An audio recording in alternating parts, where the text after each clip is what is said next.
welcome to Wide Pots. I am happy to have a special guest with us today, Mirco from O2 Monde. I'm super excited to hear all about you. So Mirco, why don't you tell me a little bit about yourself and your journey? Sure. So obviously I'm from Italy, and the region is Marche, and the city is Fermo. So I was born in the shoe area, and I discovered my passion for shoes at the early age, because my father had a shoe factory, owned a shoe factory, and that's why I grew up with this kind of passion. And what I did was always, try to learn how and absorb the artistry and the dedication that define Italian luxury making, Italian shoemaking and luxury. And that's why, I always grew up with this kind of goal and mission. And Wow. I decided to attend the Italian footwear design school, and then I start working with such a great companies, luxury companies in Europe and Italy, like Bottega Veneta and Lesilla. And then about 12 years ago, I decided to move to United States because it was such an important, market. Yeah. And then I decided to, to join some American, and I work with some American contemporary brands like Tory Burch, Cole Haan, Kate, and it was really, really helpful. And I was one of the few lucky designers to work with, having the Italian and luxury background and the contemporary American background as well. Wow. Yeah, that was really good because in Europe it's more about product, but here is more about performance, and of course sales is you feel a little bit more pressure here, and combining the two things, and such a great learning for me. So Yeah, that's excellent. That's really, you had a lot of experience that some people never get. So I can only imagine how helpful that was. That's really, really interesting. You're very fortunate, but you earned it. thank you. Yes, yes. Absolutely. Would you mind sharing with our listeners a little bit about your brand? Yes. So after 20 years of working in the footwear business, I decided as a designer to come up with my own brand. And Okay, then I launched O2 Monde. So O2 stands for oxygen, which represents the pure oxygen, which is essential for us to live. And right. then Monde means word in French.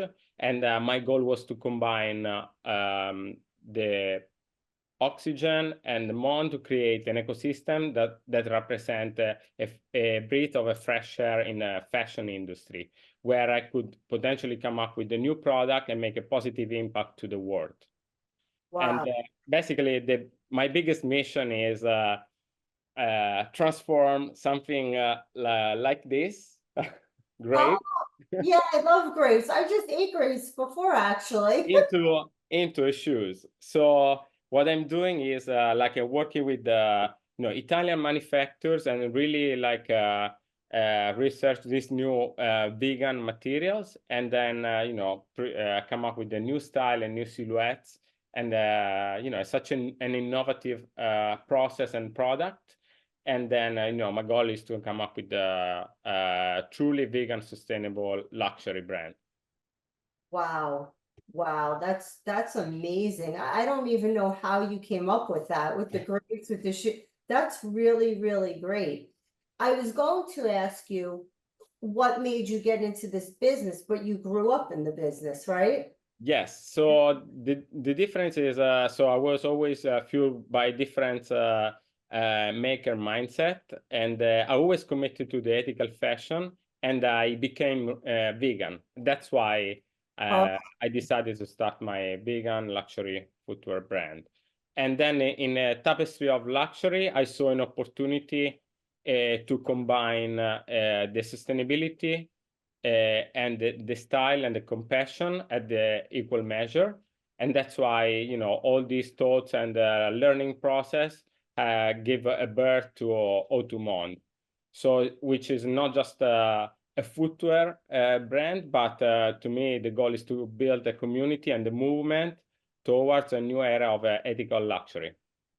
Wow, that's really nice. What are some of your other passions? Because this is all very interesting, and I'm sure they're all Yeah. interesting.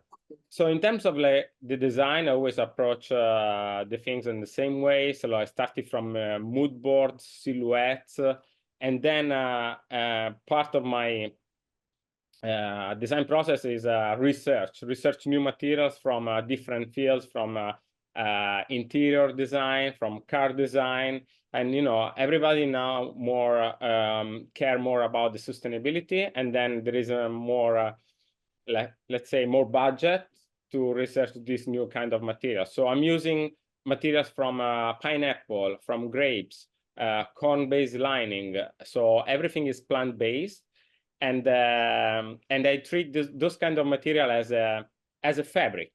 So, and it took me a lot of time and effort to push the factory and to find the right balance between to create the right feeling, because those material needs to feel and look like leather, but with the sustainable, keeping the sustainable and the vegan aspect. So Wow. I did a lot of tests, and it was really hard at the beginning to work and push and convince the factory to work with this kind of materials, because they historically use leather. So, but at the end, I convinced them. They did some prototypes, and the results was great. And then, luckily, we are able to launch our first collection. Wow, that's amazing. Congratulations on that. That's really, Thank you. really, I've never heard anything like this. Thank you.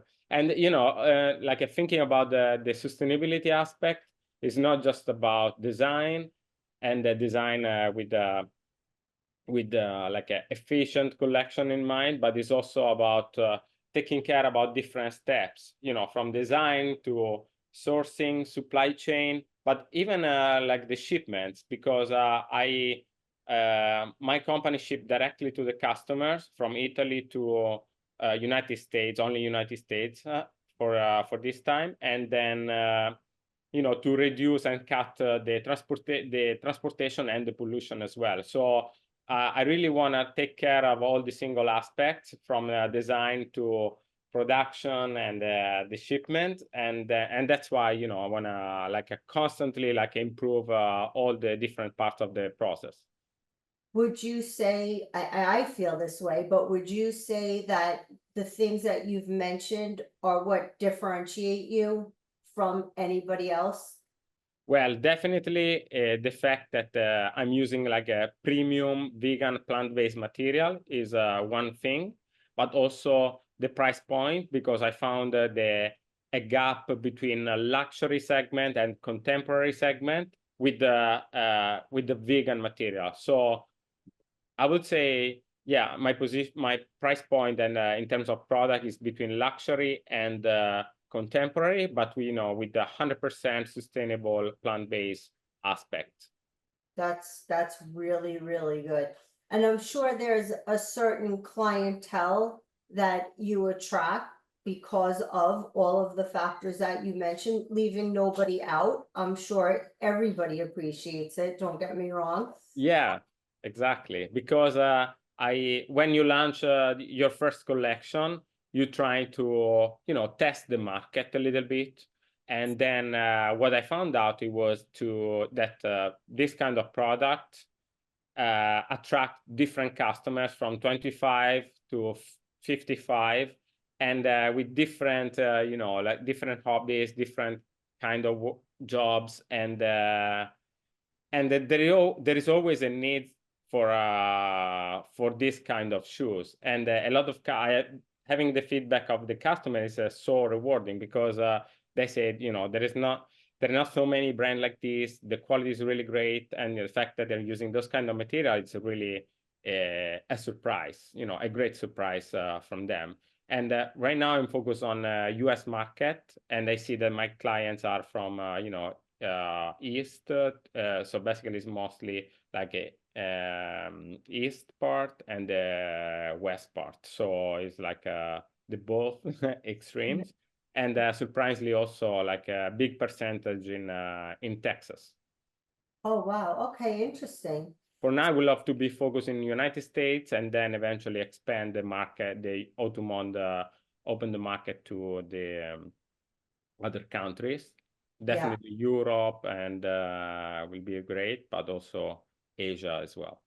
Wow, really interesting. I'm sure you'll reach those goals. I'm sure you'll reach those goals. You can Thank hear you. the conviction and the passion in your voice, so that'll go a long way. Now, as far as reaching clients, customers, what's been your most effective marketing strategy? I would say the organic approach is the Mhm. most rewarding. And I try to avoid, any kind of Instagram and Facebook ads because I really want to grow, as I say, the community, organic community. And that to me, I would say SEO Mhm. is really, really effective. And email marketing, I think, is a big piece of it because people want to learn and absorb and curious about the product, about the process, about the design. And definitely the fact that there is I also want to go back to the fact that the founder is also a designer. Okay. Yeah. So it's not just another like a tech company trying to do shoes. So there is a founder with with a lot of experience in this kind of field, and I think those content that are really authentic, they're really engaging for the customers. So Right. authenticity is the biggest part, play a biggest part of in O2 Monde. Yeah, that makes sense. Every business always faces challenges along the way, bumps in the road. What would you say that one of your biggest challenges was, and how did you overcome that? Yes, so I would say that I immediately realized that as a startup, you don't need a partner, but you have to be really strong in all the different areas of the business. Right. Because otherwise you're gonna waste too much energy to explain to your partner what you would like to do, what's your vision. And I think you have to be in like almost uncomfortable situation where you really need to learn the financial aspect, but also the design and the shipment, and you literally need to solve problems every day, and you need to be quick, and you need to of course there are some you fail, but you have to be ready to go back and learn the lesson and change the direction. Yeah. So yeah, challenges are I'm facing challenges every day, but it's important that you have this kind of mindset to solve it and find the right direction. But I would say for in terms of like a biggest challenge for every startup is visibility, Hmm. because you need to find your audience, and also you have to grow your community, your customers, and definitely it's right now the cost of the Instagram ads and Facebook ads going to the roof. Yeah. So I think it's just we need to go back to the like it's a digital marketing, but also like a regular marketing, and combine those aspects together. For my especially for my brand, I see a lot of benefit where I have a pop-up or a press day where people can see the shoes and the source and the product. They can touch and feel the product. So at the end of the day, I think the retail or the wholesale approach is still the best. Yeah. Yeah, of course. Many And different. everything needs to work together, in combination. But I would say right now I would move more to the of course digital aspect is important, but yeah, going Yeah. back to the retail or like a store, having the direct connection with the customer is the key. And Yeah. biggest challenge, I'm a designer, so I always like a passion about the product, but sometimes you need to be more rational. And so I understand. I'm learning, how to switch my brain in this way. In I order love to- that. I'm still learning from mine too. I can relate. Okay, and then my last question for you is if I have the crystal ball, you touched on this a little bit, but if I have the crystal ball that everybody wishes that they had, where you look into the future and Yeah. you see, where do you see your brand? I know you mentioned getting into Europe, Asia. Is there anything you want to add to that? I would love to be a global leader in vegan luxury footwear and setting the standard for the unique design, sustainability, and the innovation. And of course, my biggest goal is to